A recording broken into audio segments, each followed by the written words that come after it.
Hi friends, మనందరికీ జీవితంలో ఎదుగుదల, విజయాలు, ఆనందం అనే కోరికలు ఉంటాయి.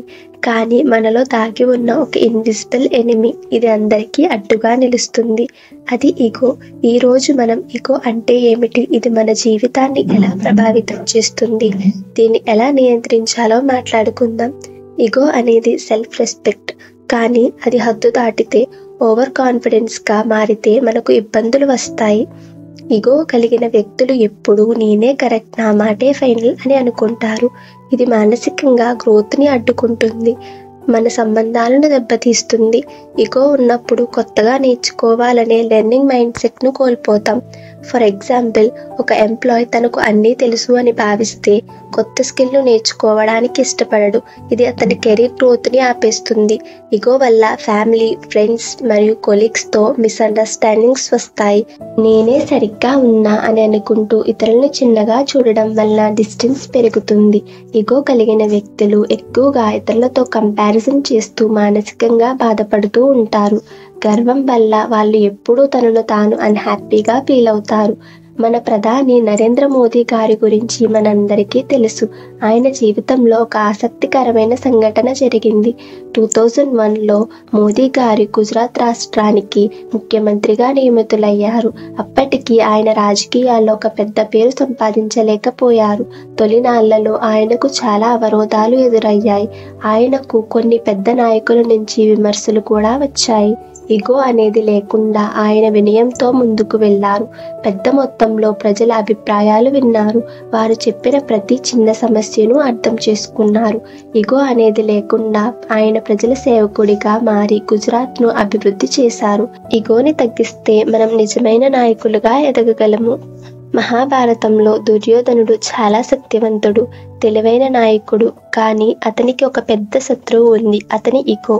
పాండవులు అతనికి చాలాసార్లు శాంతి పదాన్ని సూచించినా అతని ఈగో వారిని అంగీకరించనీయలేదు. చివరికి ఈగో వల్లే అతని కుటుంబం నాశనమయ్యింది. మహాభారత యుద్ధం జరిగింది, కోట్ల మంది ప్రాణాలు కోల్పోయారు. ఈ ఉదాహరణ మనందరికీ ఒక ముఖ్యమైన పాఠం చెప్తుంది. ఈగోను నియంత్రించలేకపోతే అది మన జీవితాన్ని నాశనం చేస్తుంది. రతన్ టాటా గారు టాటా గ్రూప్ను ప్రపంచంలోని అగ్రగామి సంస్థల్లో ఒకటిగా మార్చారు. కానీ తన విజయాలు ఎప్పుడూ తన సొంతం అని చెప్పకుండా వాటిని తన టీమ్ అండ్ ఎంప్లాయీస్కి అంకితం ఇచ్చారు. A business runs on humility, not arrogance అన్నది ఆయన ధోరణి. వినయం కలిగిన నాయకులు మాత్రమే వాస్తవమైన విజయాలను పొందగలరు. ఈగోను తగ్గించడం కోసం ప్రతిరోజు నా ఆచరణలు సరిగానే ఉన్నాయా అని ఆలోచించండి. హానెస్ట్ ఇంట్రోస్పెక్షన్ ద్వారా మన ఈగోను డ్రివెన్ యాక్షన్స్ను గుర్తించగలం. ఎప్పుడూ మీ విజయాలను ఇతరులతో పంచుకోండి. ఇతరుల కృషిని గుర్తించి వారికి క్రెడిట్ ఇవ్వడం నేర్చుకోండి. మీపై ఎవరైనా క్రిటిసిజం ఉన్నప్పుడు దాన్ని ఆపర్చునిటీ టు ఇంప్రూవ్గా తీసుకోండి. నేను అన్ని విషయాల్లో సరిగానే ఉన్నాను అనే భావనను తగ్గించండి. ఇతరుల అవసరాలను ముందుకు ఉంచండి. సేవ చేయడం ద్వారా మనలో హ్యూమిలిటీ పెరుగుతుంది, ఈగో తగ్గుతుంది. ఒక తప్పు జరిగినప్పుడు దాన్ని ఒప్పుకుని సిన్సియర్ అపాలజీ చెప్పడం ఈగోని తగ్గించే అద్భుత మార్గం. ఒక వాస్తవ సంఘటన. ఒక పెద్ద ఐటీ కంపెనీలో ఒక ప్రాజెక్ట్ నిర్వహణ జరుగుతుంది. ఆ ప్రాజెక్ట్ లీడర్ చాలా అనుభవశీలుడు. అతను తన ఈగో వల్ల జూనియర్ సాఫ్ట్వేర్ ఇంజనీర్ చెప్పిన కొత్త ఆలోచనలు మొదట తేలిగ్గా తీసుకున్నాడు. కానీ కొన్ని రోజుల్లోనే ప్రాజెక్ట్ సమస్యల వల్ల పెద్ద ఆటంకం ఎదురైంది. అప్పుడు ఆ జూనియర్ ఆఫర్ చేసిన సొల్యూషన్ ఎంతో ఇన్నోవేటివ్గా అర్థమైంది. లీడర్ తన ఈగోని పక్కన పెట్టి ఆ జూనియర్ను అభినందించాడు. అతనికి ఫ్రీడమ్ ఇచ్చి ఆ ఆలోచనలు అమలు చేశారు. ఆ సొల్యూషన్ వల్ల ప్రాజెక్ట్ విజయవంతమైంది. ఫలితంగా ఆ జూనియర్ ఆఫీస్లో ఒక ట్రస్టెడ్ కాంట్రిబ్యూటర్గా గుర్తింపు పొందాడు. ఈగోని తగ్గించడం వల్ల మీరు మీ టీం మెంబర్ స్కిల్స్ని ఉపయోగించుకోవచ్చు. టీం కొలాబరేషన్ ద్వారా ఉత్తమ ఫలితాలు సాధించవచ్చు. జీవితంలో ఏ స్థాయికి ఎదిగినా మీ రూట్స్ను గుర్తుపెట్టుకోండి. మీరు ప్రతి ఒక్కరిని టీచర్గా చూడండి. ప్రతి సిచ్యువేషన్ నుంచి కొత్త ఇన్సైట్స్ని పొందండి. మీరు పొందిన విజయాల వెనుక మీకు సహాయం చేసిన వాళ్ళను గుర్తుపెట్టుకోండి. ఈగో మన జీవితంలో ఒక సైలెంట్ ఎనిమీ. ఇది మన అభివృద్ధిని అడ్డగిస్తే అది మన విజయాలను కూడా హరిస్తుంది. మనం ఈగోని జయించాలి, వినయంగా ఉండాలి, ఇతరుల అభిప్రాయాలను గౌరవించాలి. ఇప్పుడు ఒక చిన్న కథ చెబుతాను. ఒక యువ రచయిత విజయ్ గురించి. విజయ్ ఒక యువ రచయిత. అతని కలలు కూడా పెద్దవే. నేను ప్రపంచ ప్రసిద్ధ రచయిత అవుతాను అని అతను నమ్మేవాడు. అతని మాటలు, అతని కలలు గర్వంతో నిండి ఉండేవి. అతనికి చిన్న కథలు రాయడం బాగా వచ్చేది, కానీ విమర్శలను తీసుకోవడంలో అతనికి చాలా కష్టమయ్యేది. విజయ్ తన స్నేహితులు, సీనియర్ల నుంచి ఎప్పుడూ మార్గదర్శకత పొందుతూనే ఉండేవాడు. వారు అతనికి మీ రచనల్లో ఈ మార్పులు చేయండి అని సూచించేవారు.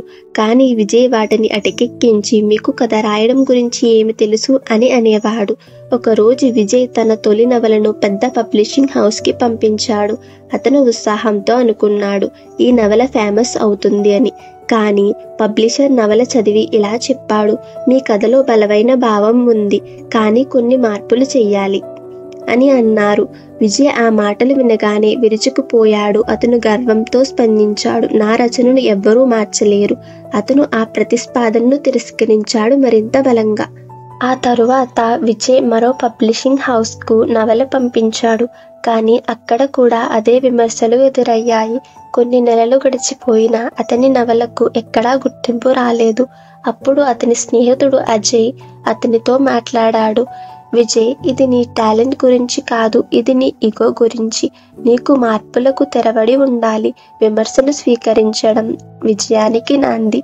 అజయ్ అతనికి తన కథను ఎలా సవరిస్తూ, ప్రతి సూచనను మనస్ఫూర్తిగా ఎలా అంగీకరించి విజయాన్ని సాధించాడో వివరించాడు. అజయ్ చెప్పిన మాటలు విజయ్ గుండెల్లో బలంగా నిలిచాయి.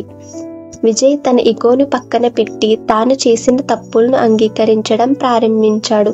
మరుసటి దఫా అతను పబ్లిషర్ సూచించిన మార్పులతో ఆచరణలో పెట్టాడు.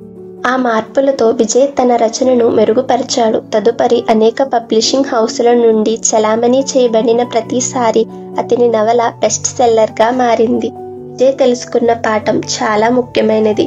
ఇగో మనల్ని బలంగా ఉండేలా చేస్తుంది, కానీ అదే మన ఎదుగుదలకు అడ్డంకిగా మారవచ్చు. అతను గర్వాన్ని పక్కన పెట్టి విమర్శలను స్వీకరించి మార్పులకు అంగీకరించిన తరువాత మాత్రమే తన నిజమైన విజయాన్ని సాధించాడు. మన విజయానికి, మన ఎదుగుదలకు ఏకైక మార్గం స్వీకరించడం, నేర్చుకోవడం మరియు ఈగోని పక్కన పెట్టడం. అప్పుడు మాత్రమే నిజమైన విజయాన్ని పొందవచ్చు. ఈ వీడియో మీకు నచ్చితే లైక్ చేయండి, మీ ఫ్రెండ్స్కి షేర్ చేయండి, సబ్స్క్రైబ్ చేయడం మర్చిపోకండి.